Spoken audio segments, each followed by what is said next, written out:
Right, now this will tell us. And that's pretty conclusive. Still going. Close. I think he's got it down. How strong is he? Welcome back to the Pick and Go. That's right, we're back for another season, episode 1 of 2026. And right here beside me is where Pity Weepu should have been. As you can see, he's not here. And that's because he's playing golf at Tiarai. So he had, I guess, other things to do, more important things to do. To be fair, if I had a tea time at Tiarai today, I'd be there as well. And Pity would be hosting. Someone who knows a lot about Tiarai is a very, very good friend of the Pick and Go. And that's our friend, Jeff Wilson. Jeff, welcome back, mate. I just cancelled my tea time at Tiarai to be on this podcast. He's playing in my spot. He's playing in my spot. That's how hard it is to get on. No, I'd rather be here. Look, round 1 of Super Rugby and the first week of what's going to be, right, a massive 2026. Bring it on. Also joining us, our usual panellist here on the Pick and Go from way up north, across the Harbour Bridge, the Big Smoke. It's our good friend, Ben Searle of Searley Talks Sport. Searley, welcome back in, mate.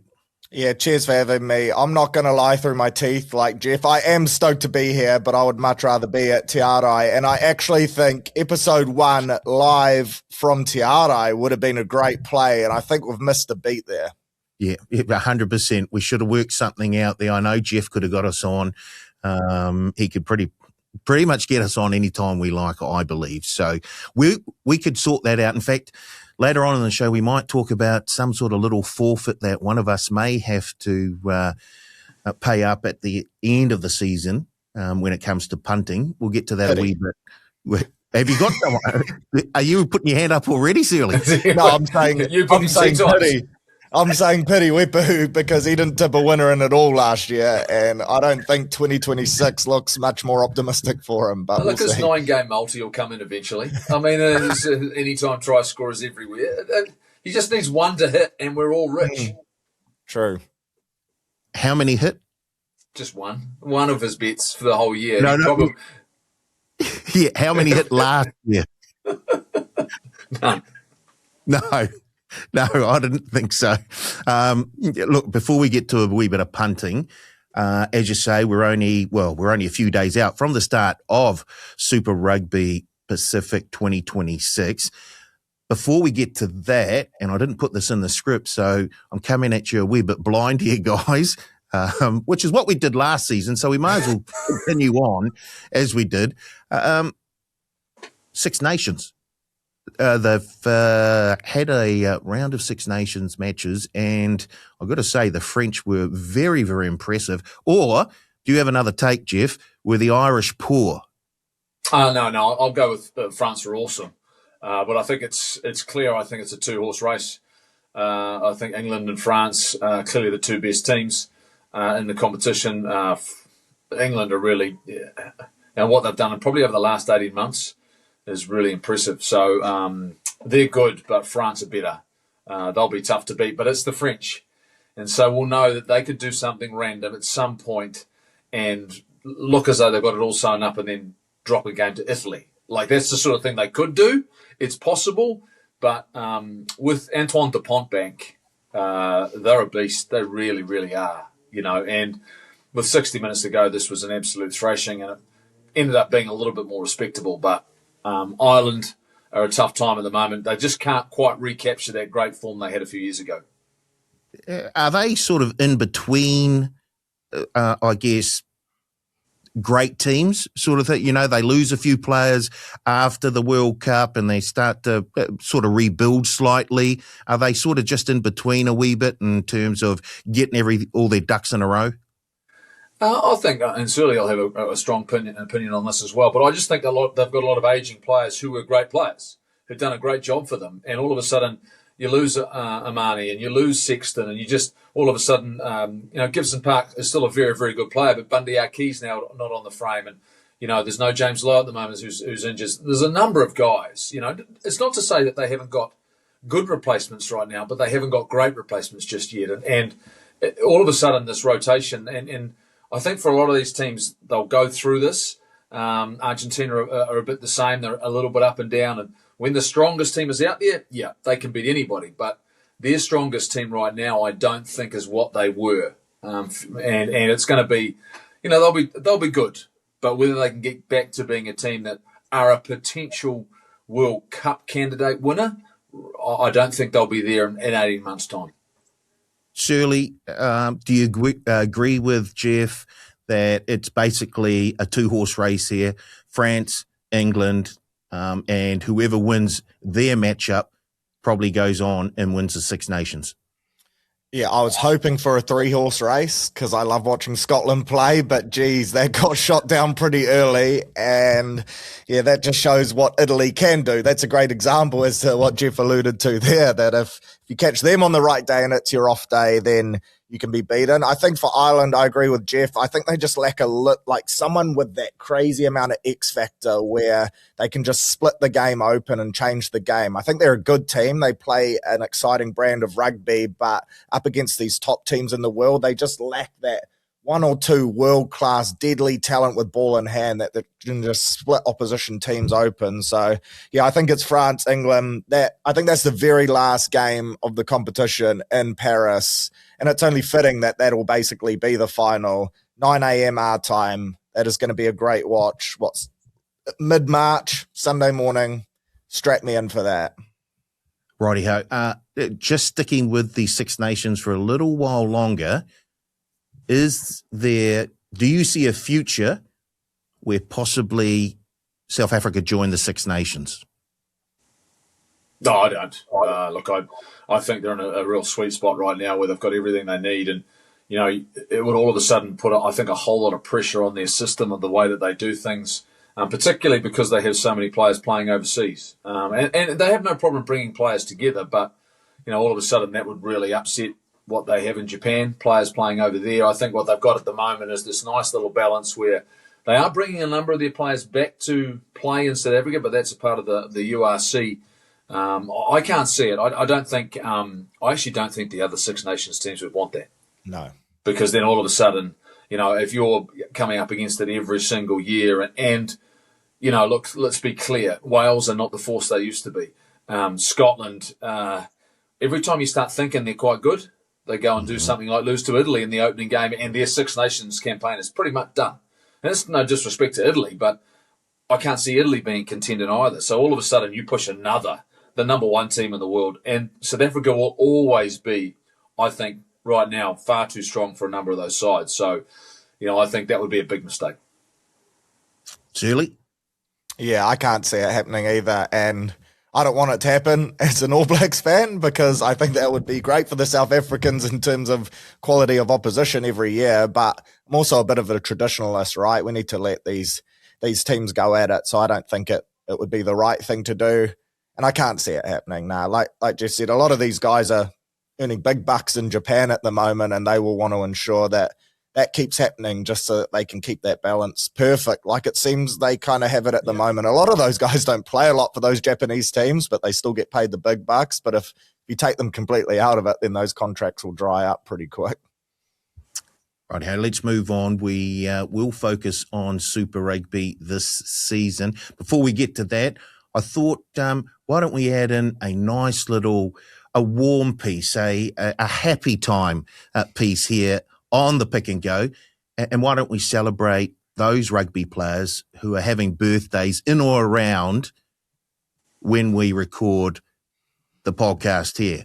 And I've just had a look back through, and here's one player who used to, I'm pretty sure, played in the All Blacks alongside you, Jeff, Frank Bunce, who has a birthday on the 4th of February. Do you know how old he is, Jeff? The ageless man is what I'd say about Frank Bunce. He looks the same age as he did 30 years ago. I mean, that's and everyone. Look, I had the privilege of playing with the man. He looked after me well, both on and off the field. On the field, he did all of my tackling for me, which was awesome. Off the field, he was the one that made sure I never got myself into too much trouble because he was always there right to the end of the night. That's what I can remember with Frank. But wonderful bloke, wonderful guy. I would be picking. He would be man, he must be getting close to 60. I think he's gone past that. Oh, is he getting close to the gold card? He's getting close. Yeah, Is he? He's getting 1962. Wow. 64. 64. Yeah, It sounds about right. Yeah. Here's one for you, Searley. Brad Thorne. Oh. His birthday is on the 3rd of February, of course, a dual coder, and bloody good. In fact, more than bloody good. Sensational at both codes. Yeah, one of, if not arguably the best, dual coder, right? Success followed him everywhere. I think he's just released his book, which would no doubt be a good read. But when you talk about guys that are built tough, that old school way, then I think Brad Thorne certainly comes to mind. Yeah. So happy birthday to all those rugby players out there who are having a birthday in or around the podcast right now. Okay. We're a TOB podcast, lads, and that means we're going to have a wee bit of betting during the season. Let's get stuck into it now. The bookies have got a whole heap of futures markets open for Super Rugby for the season, and I thought we should have a look at a number of those markets and get your best bet for those markets. If we start with the obvious one, the outright winner of Super Rugby Pacific 2026, we'll start with you first, Jeff. It's a great question, and I think it's pretty. I'm doubling down. It's actually tripling down because the last 2 years I thought the Chiefs were going to win. I did, and I think they're going to start the season once again with the strongest squad. It's incredibly deep. They've got a first five who's clearly can ignite their game, can deliver on so many different ways. They've got experience in key positions, great leadership. I just think for me they're the team to beat. And for the last 2 years they've been right there. And the difficulty for them is that they play a certain way, and then it gets to the middle of winter, or it gets to the start of winter, and they can't quite do some of the things they've been able to do in a lot of games. So for me, they'll be the team to beat. The Crusaders will have a target on their back. Their season will be fascinating to see how it unfolds, given the nature of having a brand new stadium with a roof on it, and what that might mean for them. And I'm interested to see. I had another deep dive into the Australian teams, and the Waratahs are the team on paper, which look really good. They really look. They've got some key players, and they welcome back a lot of Pete Samu, and there's some players. Their back three looks really exciting. If they can somehow get it right, experience and Gordon and halfback, I think the Waratahs could be I think in some ways the surprise package coming out of Australia. But for me, I'm tripling down, I'd say, on the Chiefs. 3rd year in a row, I'm picking them to win Super Rugby.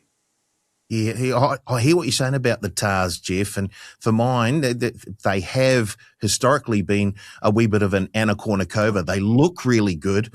Yeah, they just can't.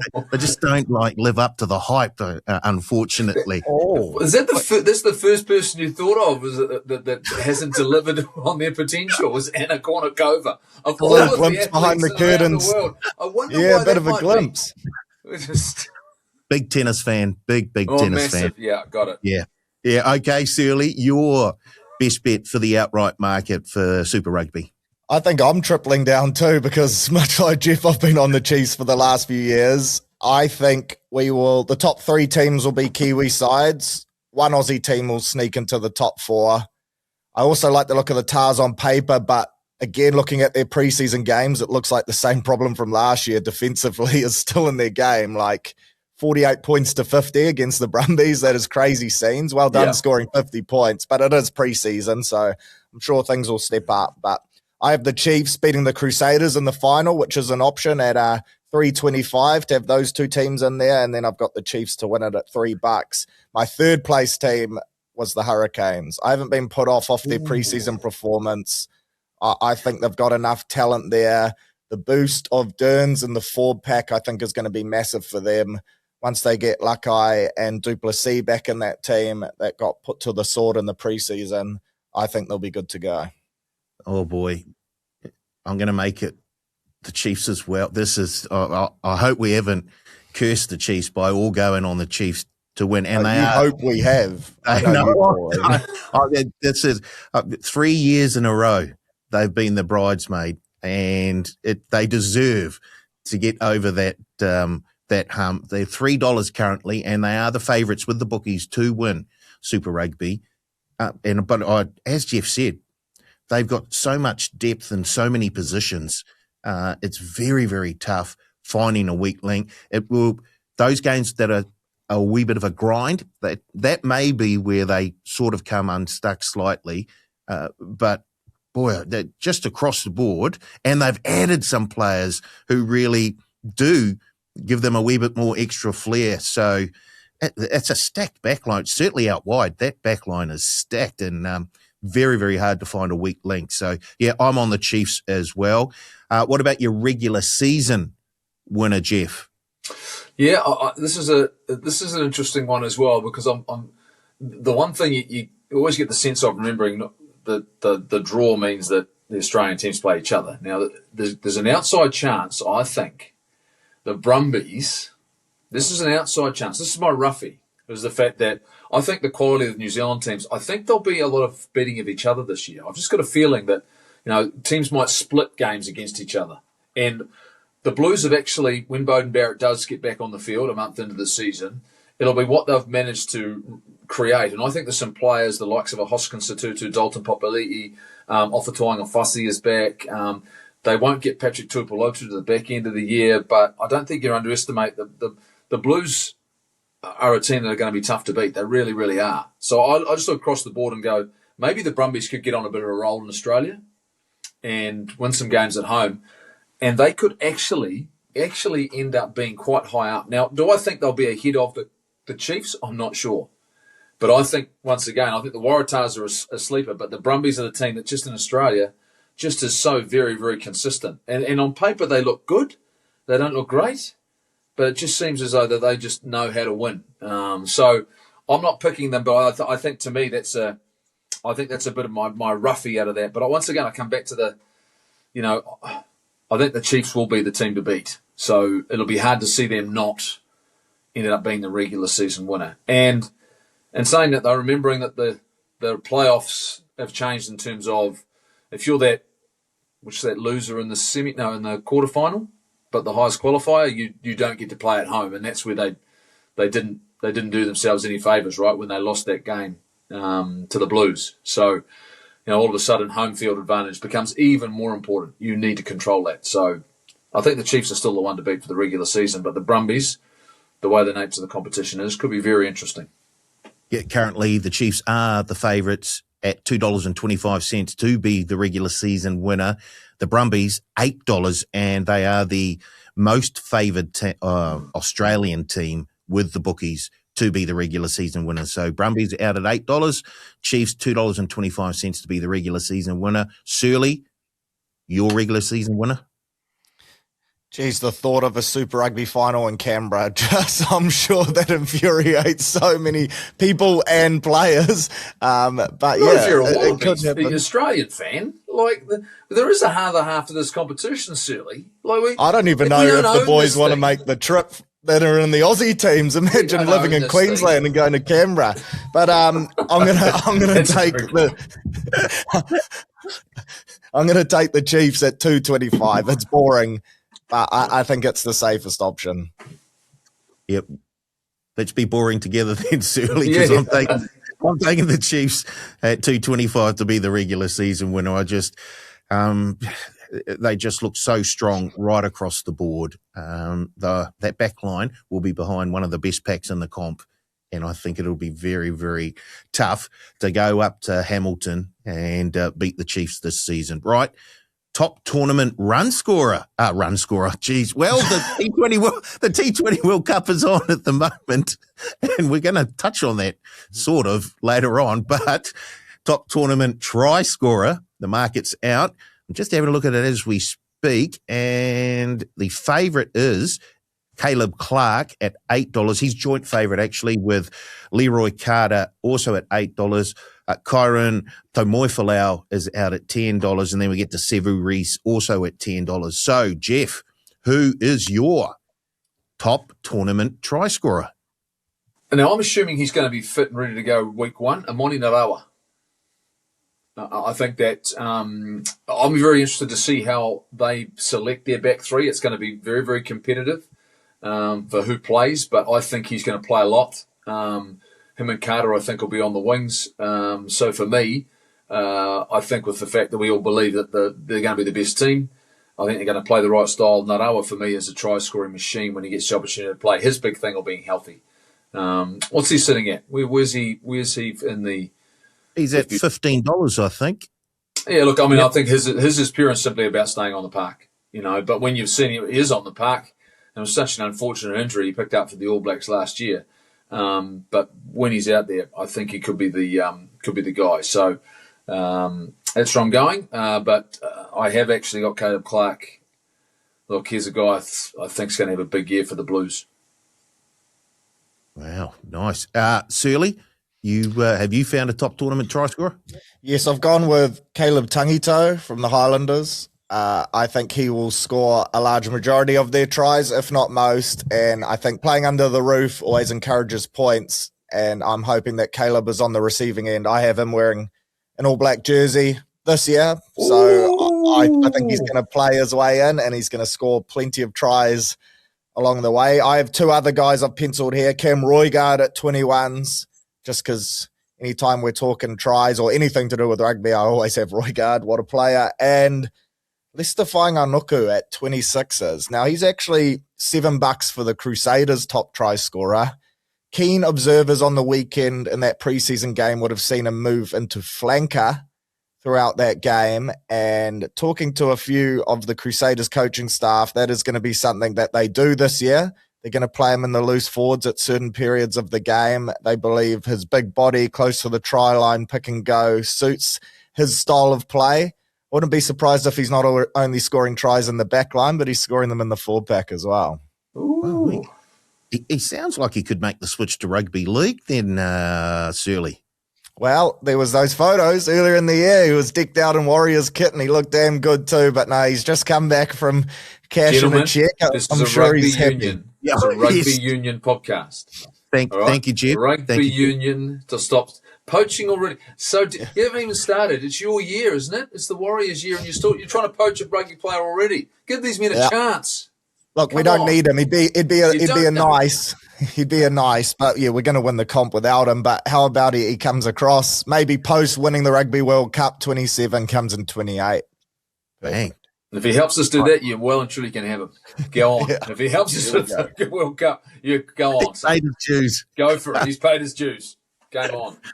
Right, I'm going to go with Kyron Tomoifalau as the tournament top try scorer. He is, I think, third favourite currently at, $10 in behind Caleb Clark and Leroy Carter. Once again, I think it all comes down to game time and how the Chiefs sort out that back three and who gets on the field and who doesn't. So if he does, I was impressed with what he did behind Moana Pacifica pack, who at times weren't going forward too much, and he was still able to create a lot of space for himself.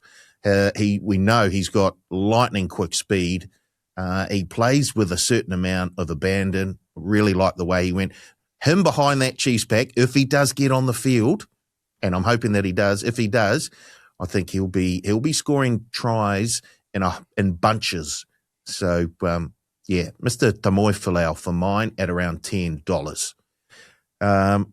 One more. Top team try scorer. Searley, you brought one up just before. So why don't we start with you? Your top team try scorer. Yeah, I've got three, and it's the exact three guys I mentioned before. I've got Tangito for the Landers at $3. I've got Cam Roigard for the Hurricanes at $6, just because a few of their wingers have some injury things going on at the moment. So I think there's going to be a bit of rotation there on the wings for the Hurricanes. And then I've got Leicester at $7. Look, that Crusaders team, there's plenty of guys that can score tries, whether it's a Will Jordan, a Cody Taylor, any one of their wingers as well. But yeah, I like him at $7s. Jeff? Yeah, look, it's a really I think Tangitau's clearly an obvious one for the Highlanders, right? You saw how dangerous he was last year until he got injured. He was a try-scoring machine. I think Roygaard's a really interesting proposition for the Hurricanes. I think that, I think he's going to score a lot of tries. He just does. I think Super Rugby suits him right down to the ground. And I think they're going to be dangerous, the Hurricanes. I really think they are, with Jordie Barrett being back. So, I think Roygaard's a real option. It's interesting. There would have been a time where at least one hooker would have got to run somewhere, right?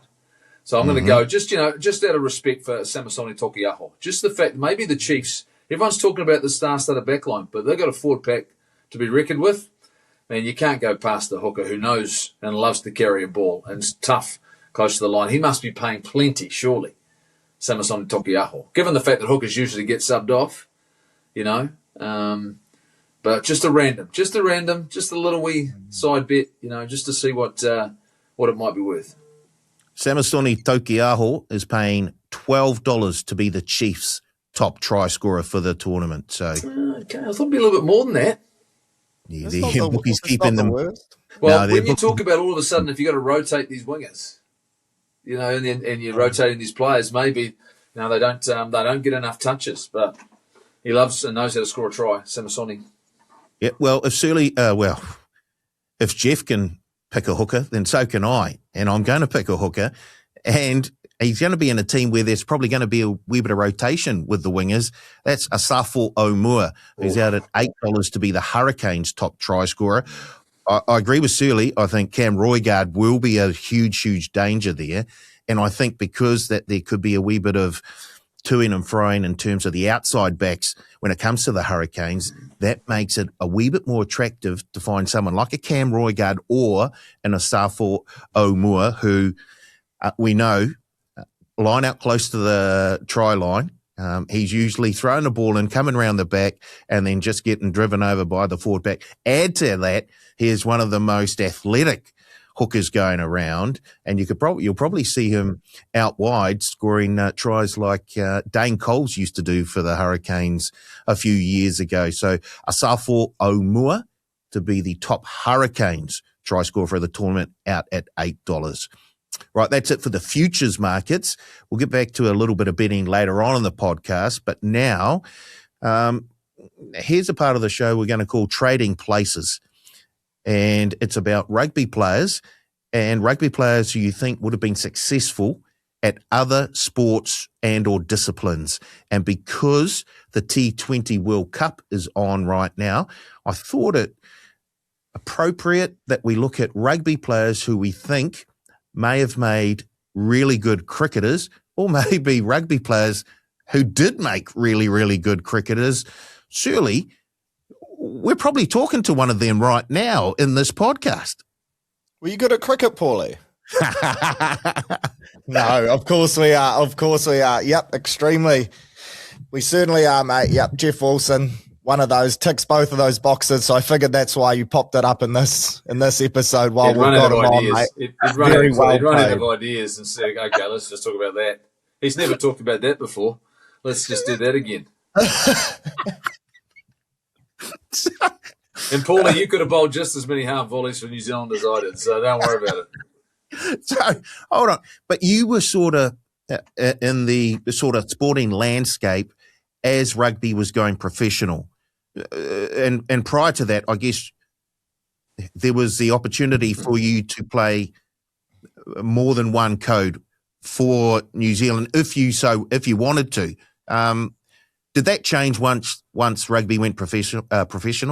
Yeah, absolutely it did. And look, if it happened the other way around, I'm probably may never have achieved it. If I'd played rugby first, all of a sudden being an All Black and expectations around that, and I got I suppose a surprise opportunity at the start of 1993 that probably wasn't anyone anticipated, and it was an end of a season series against Australia. But I think the reality was there was defined seasons and there was enough windows, and you could easily cross over, given the fact you had time to prepare. Whereas now, as soon as it turned professional, there was no time for that. Rugby became, essentially a 10-month of the year deal. So, going back and playing cricket in those windows is going to be tough. But I mean, look, if you talk about trading places, look, he's played in the Black Clash the last couple of years, and Jordie Barrett's got the talent and the ability. We've seen that it's there.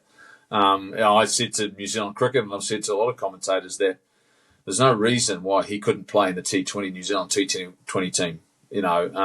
If he had a window to go and play a local competition in his time off, I think it's absolutely possible. Now, would it be a stretch? Absolutely. Would he be prepared to give up the millions of dollars that his future might have as a rugby player? That would be a sacrifice he might have to make, but there's no doubt the ability's there. And so, I don't doubt it's possible. I understand there are a lot of players who are playing now in Super Rugby teams who have all played a lot of cricket growing up and are clearly talented. And so I don't doubt if you've got the ability in some ways as an athlete and a competitor to go and play for the All Blacks, ultimately with the nature of T20 now, where technique has gone a little bit out the door and you've got a bit of power and they've brought the boundaries in, and you're a good athlete and you can field and get out there, I think there's room for someone, I believe, to do it again.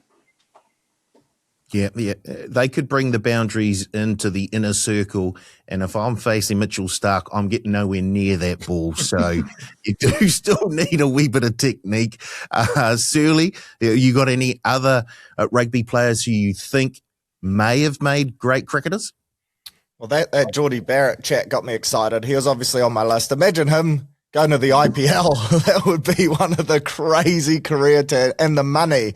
That would be so sick to watch. I'd love to see Jordie give cricket a proper crack. Kalen Boucher, obviously, another guy who pops up, NZ under-19s captain, and we see him in those games going well. Kieran Reid appears to be able to swing a bat well. I was impressed with Colin Slade this year as well. Mm-hmm. So those are kind of the names that pop up, mainly because they're front of mind, but yeah, Jordie Barrett, to be fair, he could probably go pro in golf. He could go pro in all sorts of sports. He seems like one of those guys who's a great bloke and is good at everything, which for someone like me is a bit frustrating, but it's a pleasure to watch. So, one player who played for the All Blacks and played for the Black Caps and was involved in two controversial moments in both the All Blacks and the Black Caps was Brian McKechnie, who, of course, kicked the winning penalty against Wales on the Grand Slam tour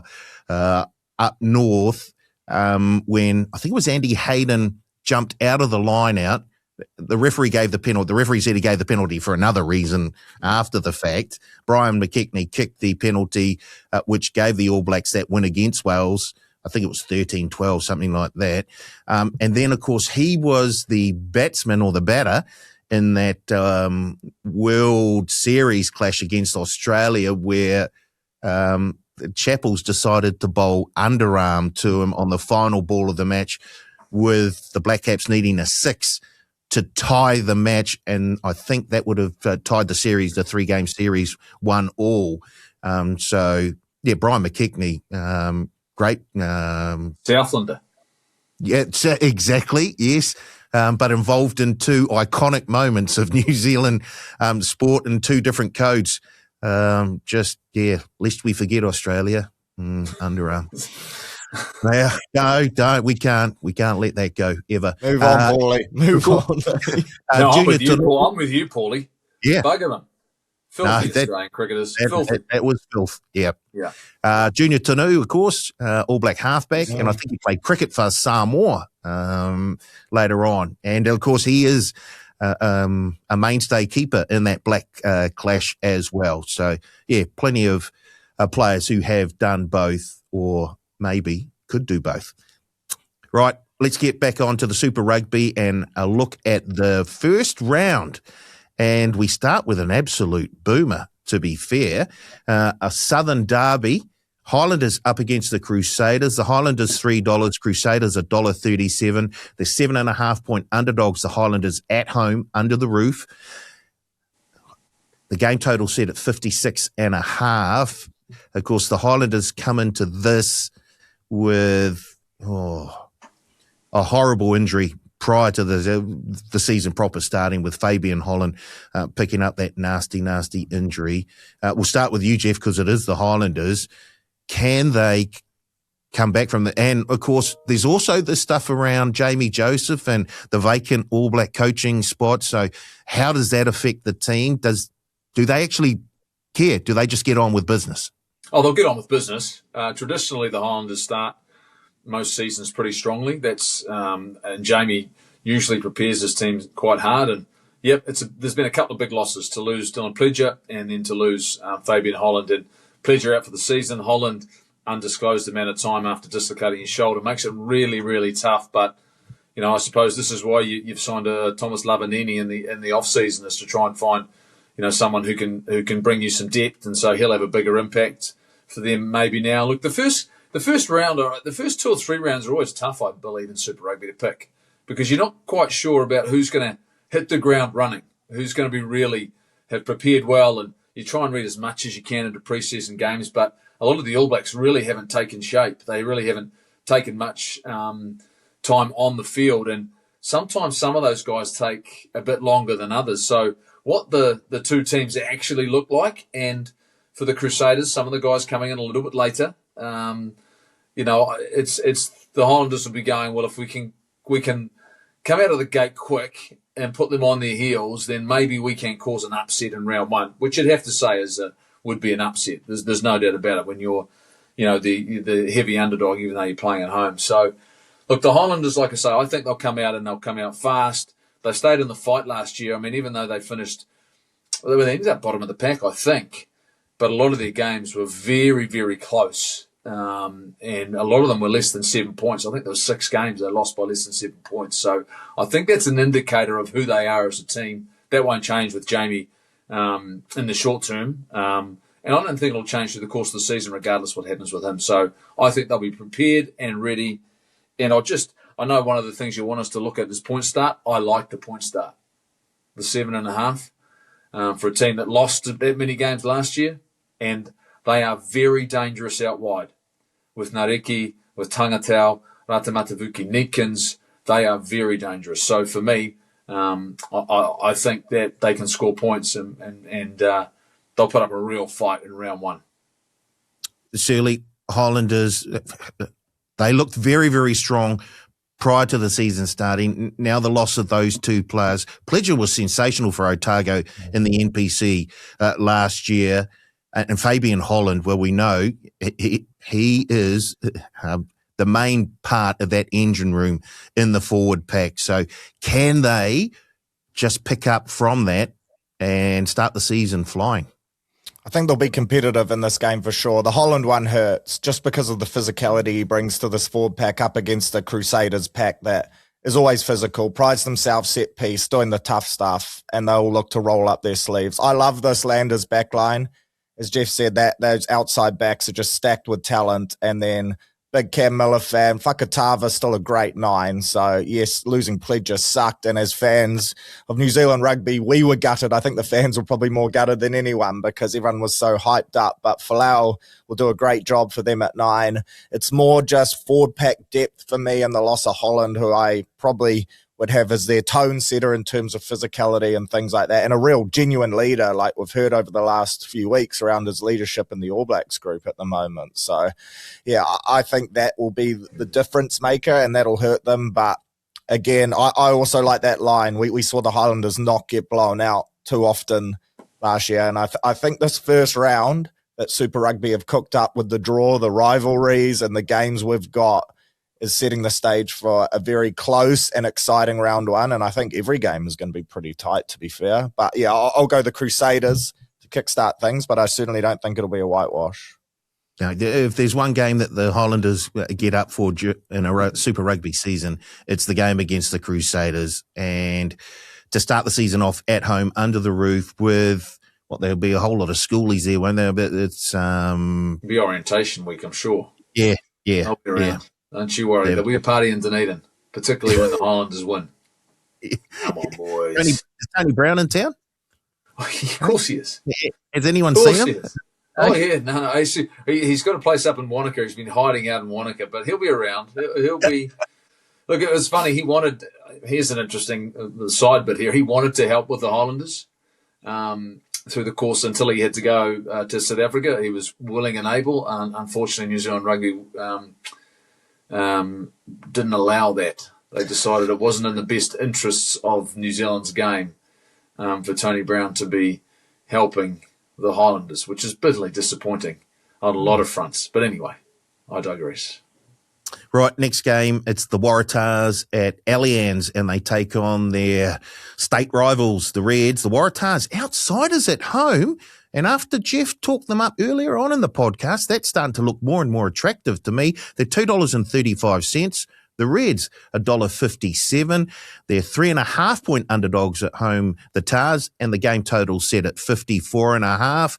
Searley, are you intrigued by the Tars being outsiders here at home?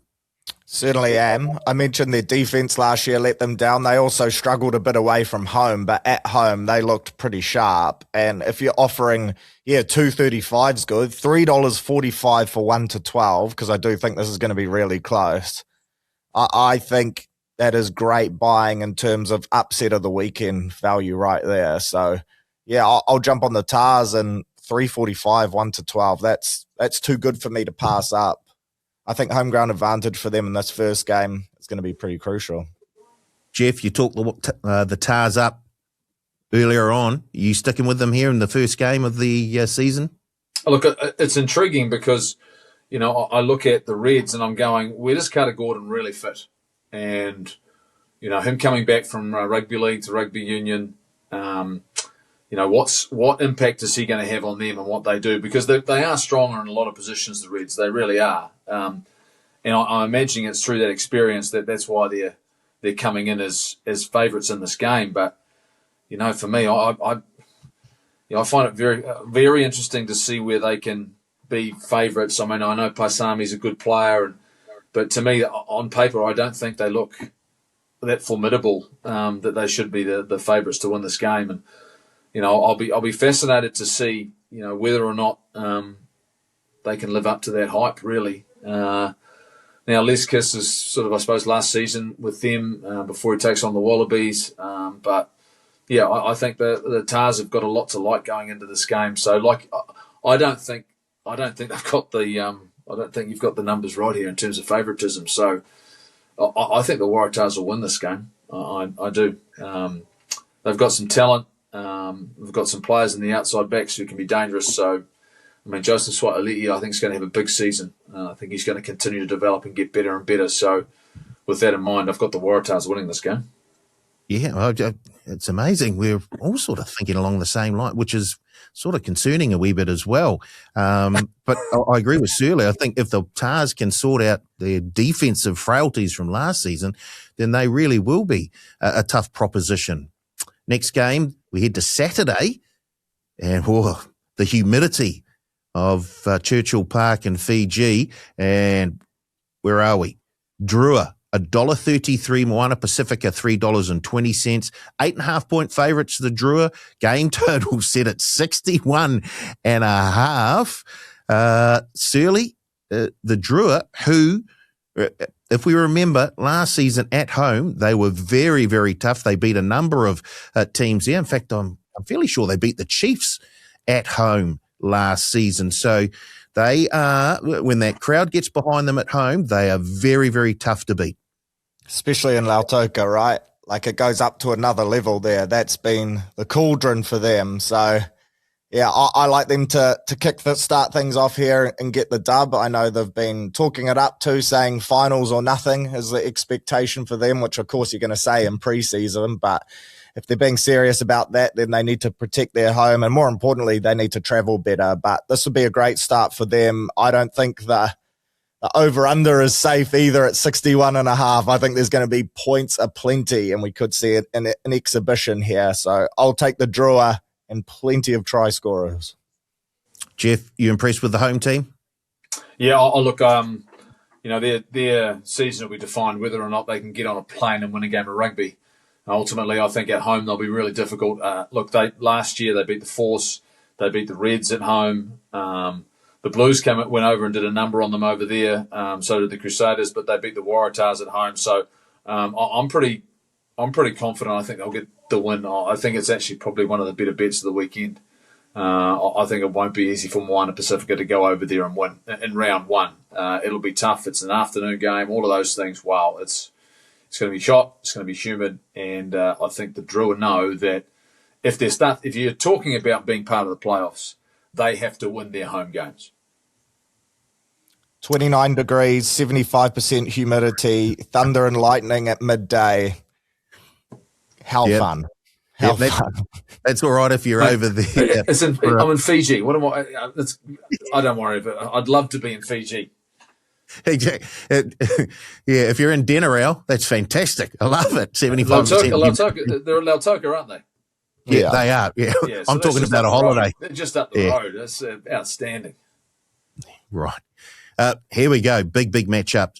Saturday night up in Auckland. Blues $2.50. The Chiefs $1.50. The Blues are 4.5-point underdogs at home. The game total is set at 54.5. Jeff, where are you going here? Can the Blues upset the Chiefs in round one? A lot of the Blues season for me could revolve around Stephen Perofeta and whether or not he can stay healthy and get confidence in his game. And when he combines with Jordie Barrett, what they can do at 10 and 15, for me, will be absolutely critical. But that's a big if right now.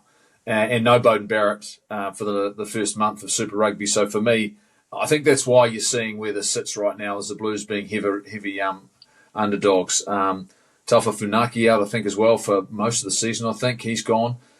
So, for me, they're a team, the Blues, that need to recapture a little bit of their mojo. But in saying that, I think with the change of regime at New Zealand Rugby and the head coach, I think there's some players who'll go, all of a sudden we're back in the fold, or we can make an impact here. And the likes of a Dalton Papali'i, who I think had a really good season last year and was very good for the All Blacks 15. I think he'll be wanting to lead this team really well and strongly. I don't think it'll be enough in week one, but I think the Blues will be improvers once Bowden comes back, once Steve Perofeta gets healthy and confident if he can stay in the park. And we might start seeing Caleb Clark get more opportunity as well.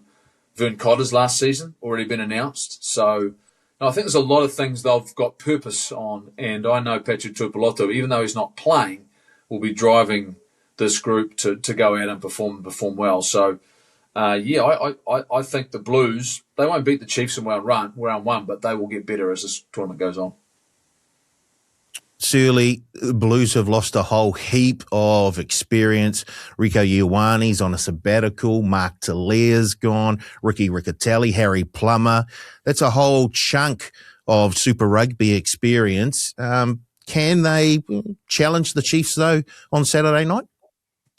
I don't think it'll be a walkover. I expect the Chiefs to win. I think the Blues season will be very similar to how it was last year. They might not start as bad, but I think they'll drop a couple games early, and then once Bodie comes back and they get into a rhythm, they'll finish strong. That's how I'm seeing it play out. They did lose a lot of experience and strike in that backline in particular, but with Peter Key coming back, here's a whole bunch of experience in a different competition, yes, but a great player. And watching him in preseason on the weekend, he is a large, powerful human that is very good at rugby. So he'll add some real punch to their midfield as well. I'm excited to see how he goes. But yeah, I've got the Chiefs for me in this one. If they had Patrick Tuipulotu and Bodie, I'd think about it a little bit harder. But yeah, Chiefs for me in week one. There's some good kids there, though. There's some good, Josh Fusitua, you see off the Tuanga Fussi's back out there. Sam Darry, who didn't play at all last year. And look, he's an All Black quality player. Are we going to see the best of AJ Lamb? Look, I just think there's enough there, particularly in their forward pack. It could be a little bit. Bradley Slater adds a little bit of steel, at hooker, gives them a little back up to Kurt Eklund. So there is a bit there, and Finlay Christie's been around the block, and he understands what it takes to be competitive and to play well. And like you say, it's hard in these early parts of the season to pick it, I reckon. So, don't underestimate them because I think they'll have some fire in their belly. Final game of the round, and it's the Force up against the Brumbies. The Force are $2.20. The Brumbies are $1.65. They're 2.5-point underdogs. The Force at home, the game total set at 55.5. Have the bookies got this one right, Jeff? Yeah, because the Brumbies are a good squad and they're a good team. it's just they're going to Perth round one.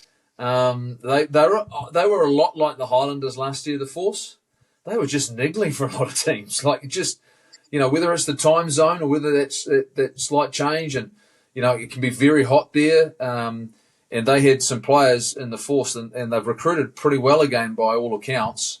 So I sort of look at their squad and go, you know what? I don't see them beating the Brumbies, but they're just going to be niggly. Like there's a lot of players who just had really good seasons last year. So be interesting to see what Nathan Hastie does there after going from the Highlanders and heading to the Force. Highlanders would probably like to have him back right now. Donaldson at 10. Look, Tazano's a hell of a player. Loves to try. He Talk of top team try scorers. Yeah, I just think there's some unheralded players in their team, which they don't probably get enough credit for the fact that they're tough to play in Perth. But, you would expect the Brumbies to go there and play well. And, with the likes of Kale and Scott and their loose forward trio, they should be good enough. Sorry, they're the Waratahs.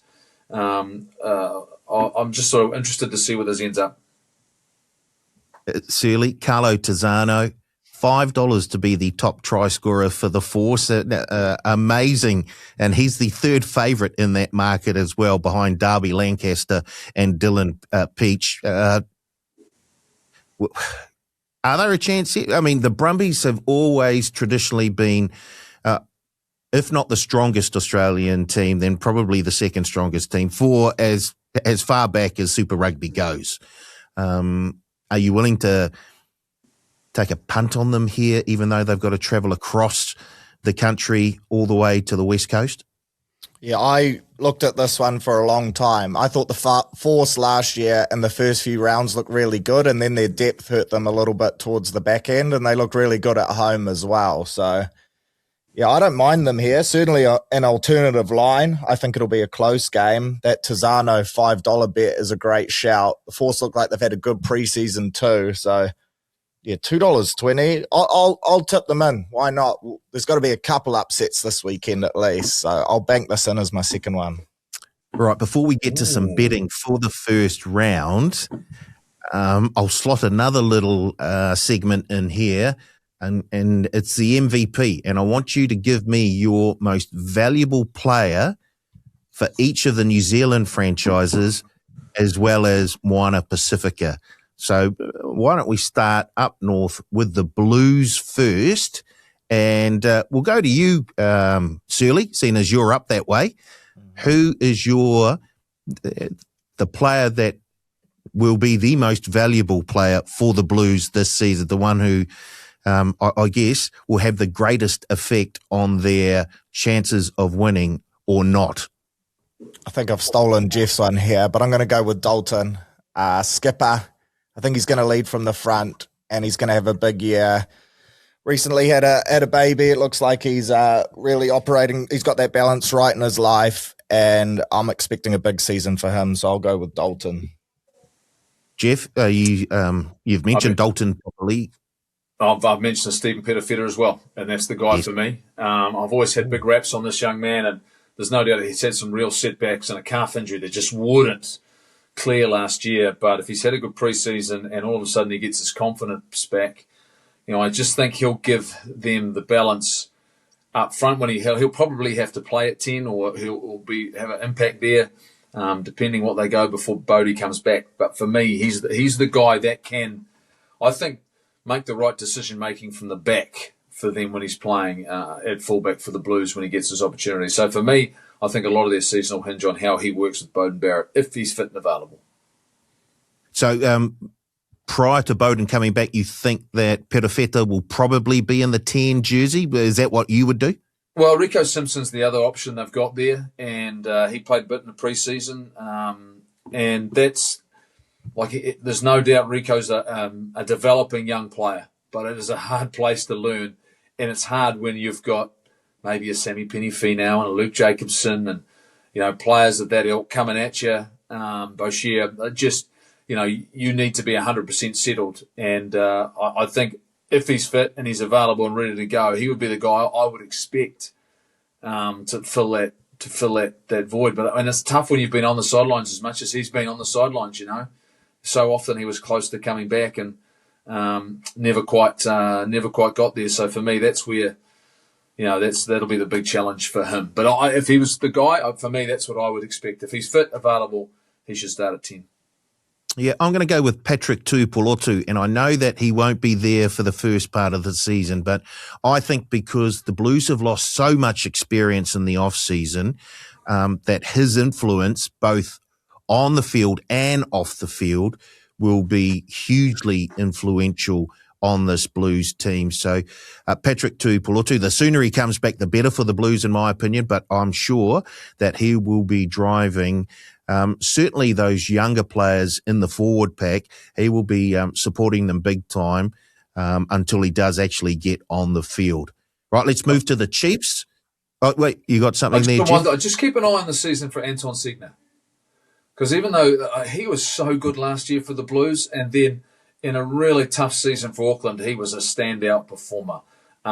Great attitude, great kid. Just keep an eye on, I think, and leader clearly, though. He was captain of the Auckland squad. Just keep an eye on what he does this year, because I think he's a real up and comer. Right, the Chiefs, Jeff. Damien McKenzie, and Damien McKenzie. Pretty much it. Agreed. Yeah, that's Agreed. pretty much. Like it's. We know at this level he's what Richie Moana was for the Crusaders. He does that for the Chiefs, pure and simple. They're lucky and fortunate enough to have someone like Josh Jacob in the wings, and to assist if they need to give him a week off, the odd week off. But their season will, as I think it has in the past, it'll hinge on how he can make them as consistent as they possibly can in terms, and they need his leadership. But he's their most, for me, clearly their most influential player. Okay, I'll mix it up a wee bit here. I'm going to go with Wallace Satiti. He is a superb athlete. He'll be jumping out of his skin to get back out there. And he'll be behind a forward pack who will be going forward more times than not.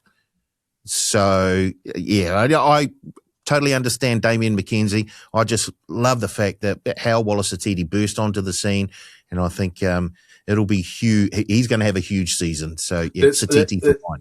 That's 15 months ago, though. Yeah, Wally. yeah. But this is, I think it's a massive year for Wallace. It really is. I think there's a lot of competition in and around the loose forwards. There will be this year. Christian Leo-Willie was outstanding last year at number 8 for the Crusaders, and the brief time he had with the All Blacks looked really good. So it's the thing about once you've been discovered is what you do next. Everyone talked about second year. Well, he was injured for a lot of his second year, and we only got touches and glimpses, and we didn't see in year 2 what we saw in year 1. We saw a different Wallace Satiti. So it's the challenge is there for him now. He's now in that potential world. He could be a potentially very good All Black, but that's unproven. So for me, it's a great shout because he's got to take a step up. And I do like the fact that there are certain players that burst onto the scene, and then their sophomore year, they just can't revert, so they just come back slightly. Something changes. Other teams work out their defense to combat their strengths. He is such a good athlete. I think that he'll be up there again, and he'll be up there again sooner rather than later. Right, Hurricanes time now. Searley? I'll go with Ruben Love. This move to 10 excites me. It intrigues me. Obviously, been playing most of his rugby at 15. He showed at international level if he needs to, he can play on the wing, and he's clearly looking to really try and lock down potentially that All Blacks bench spot, right? And it's a competitive one, but this excites me, this move, and the trio of Roygaard, Love, and Barrett excites me as well as a fan to watch. So I'll go with Ruben Love. I think if they get this right, then it could be massive for the year. And if it doesn't work out, they've still got someone like a Brett Cameron who's a handy footballer that can come in and you just move Ruben Love back to the black. But I think it's worth a crack. Jeff, your Canes MVP? Tyrell Lomax. I'm going with an anchor. And the fact of the matter, we need Tyrell. When I say we need the All Blacks, the Hurricanes, New Zealand Rugby needs Tyrell to be fit, healthy, and playing well, because I think huge leadership potential. I just think he can drive that forward pack. I think he can lead that. Have I just dropped off? Yeah, no, you're back again. Yeah. Maybe that's someone talking about a prop. Me talking about a prop, that's people going, we don't want to hear him. If he's talking about a prop. What would he know about the engine? What would he know room? about propping? What I know is that if you put Lomax with Amua and Mumia, and I tell you what, that's one heck of a front row. And I think that could be, if they get the platform right for that back line you're talking about, that combination that you're talking about on the insides, then it's game on. If you start talking about creating something up front for Roygaard, for Love and Barrett to be moving on to, that's something pretty special. And they're all got ball carrying ability. All three of those guys. And to me, that makes them special. Yep, I'm going to go with Cam Roygaard. And if that platform is set up front, I think that he will be very, very tough to. He was creating problems for opposition teams at times behind a pack that was static. So when he gets a wee bit of go forward ball, he is a very, very dangerous player. And if his combination with Love and then Jordie, if that works out, this Hurricanes team could surprise a wee bit, I think. But it all starts up front. So I was thinking about going with someone in the front row. I decided to go with Cam Roygaard, though, because I think he will have a huge effect on how the Canes go this season. Right, time for the Crusaders, and we'll go to Searley here. It was a toss-up between 9 or 10, but I've gone with the 9. I've gone with Noah Hotham. I think he is set for a big year. There's been a lot of chat about him and how impressive he's been in pre-season, and I think he wants to push himself and make sure he's still well and truly in that All Black frame. He's been frustrated with injuries. Jeff mentioned the roof and how that plays their game. I think someone like Noah with a great running game and a bit of spark could really be exciting in those conditions as well. So, yeah, I'm keen to see Noah Hotham have a big year. Jeff? Exactly the name I had written down. There we go. Yeah, man, I totally agree with everything you've just said. I concur. There are players when they come into an environment and make a difference, and he's made a difference. The way that they played. Now, Preston did a great job covering for them for a number of weeks, but I think Hotham is a player with great potential, and in our halfback stocks, which are very, very competitive, he's a difference maker, very much like Cam Roygaard. So, look, I think I don't know if I need to go anywhere else there. I think he's the guy for me in the same vein that you're thinking, Searley. Leo Willie's another one though. Just I think he played some massive minutes last year. And, I think there's a future for him. If that's the sort of player you want, robust, tough. Only once again, just going to get better and better and mature with more experience under his belt. So that we're talking about very similar positions. You start talking 8, 9, 10s, right? The ones that really do control your game. I'm going to go with Will Jordan. I haven't picked an outside back yet. And I think when he's going well, the Crusaders are generally going well. He's so dangerous. He's unpredictable. I don't know how the opponents line up against him and work out a defensive strategy, because he just slots in anywhere. It seems like he's got free reign. But he almost always makes the right decision on where he comes in, what lines he runs. He sort of runs a wee bit like Yasmin Bleeth, who I think was brilliant on Friends. But anyway, Will Jordan for mine.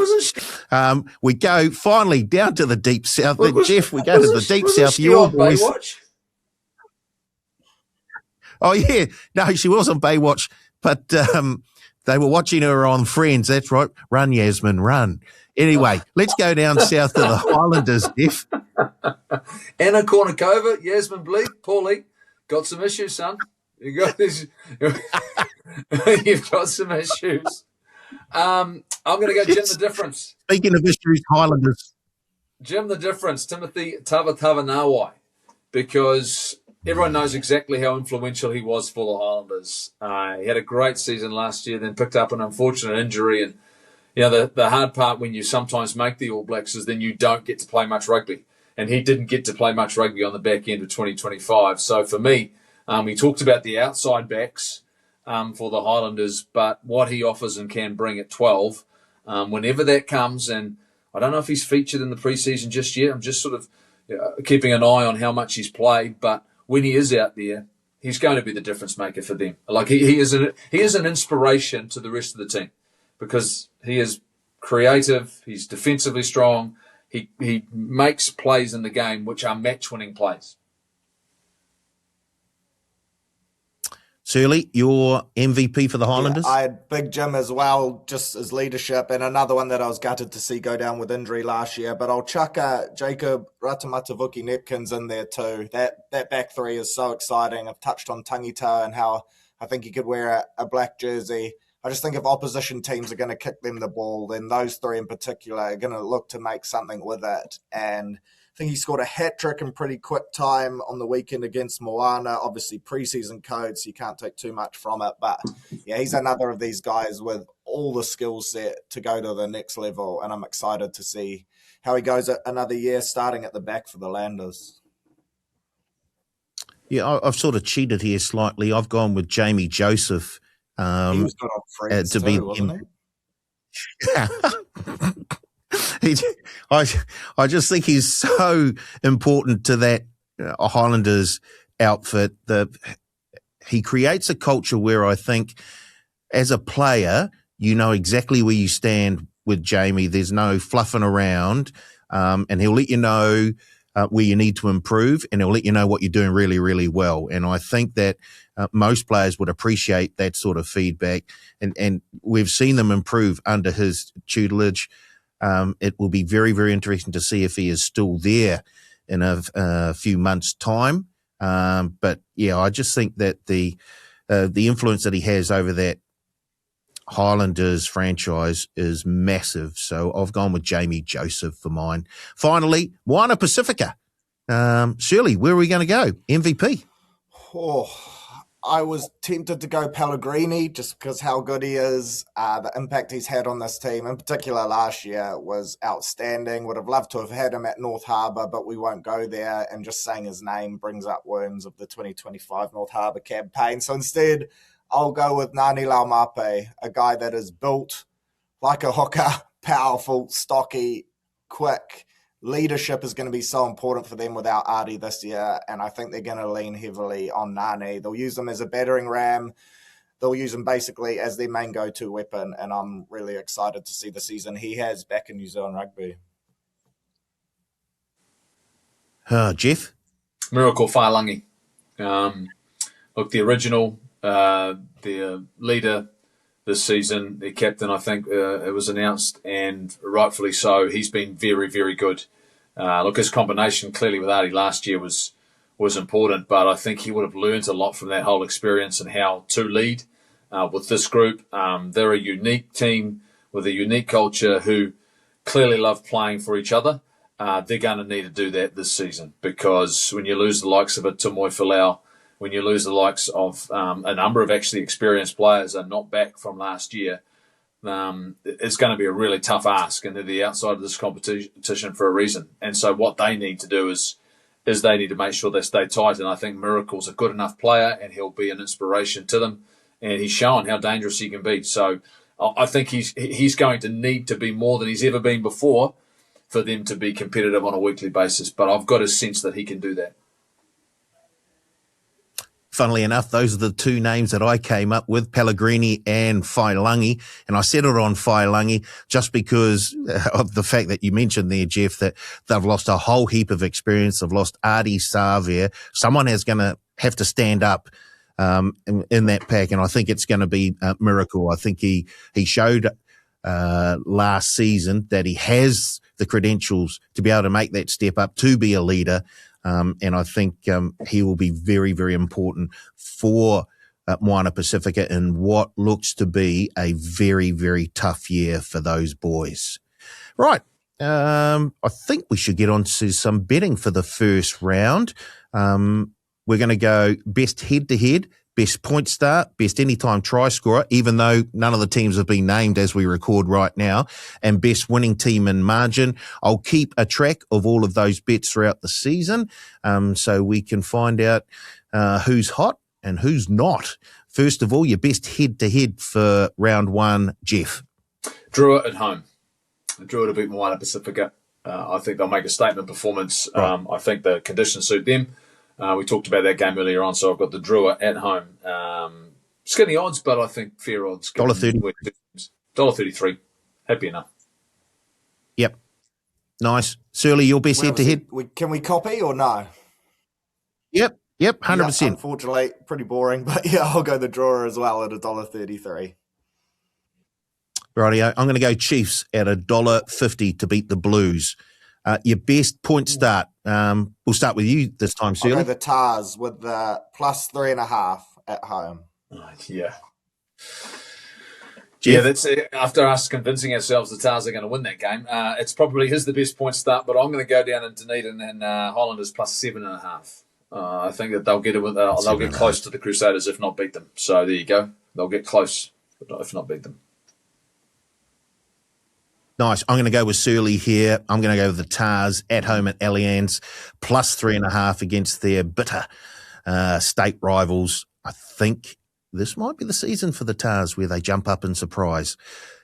Your best anytime try scorer, and no odds out because the teams haven't been named, but let's throw someone out there anyway. Jeff? Carlo Tizzano. I mean, he's just for the force, and why wouldn't you? Because he literally, it's like he gets in the way of the ball when it gets close to the try line. Like he hunts it out, whether it's a maul time, whether it's pick and go. It is, but and he can rightfully so do that because he's very good. He is powerful. He's great close to the line. How he manages in the middle of mauls to get his hands on the ball, I have no idea. Because if you're the hooker in the force, you must be gutted. Because you're missing out every year. But Tizzano's the guy for me. I've got him anytime try scorer for the Force this weekend against the Brumbies.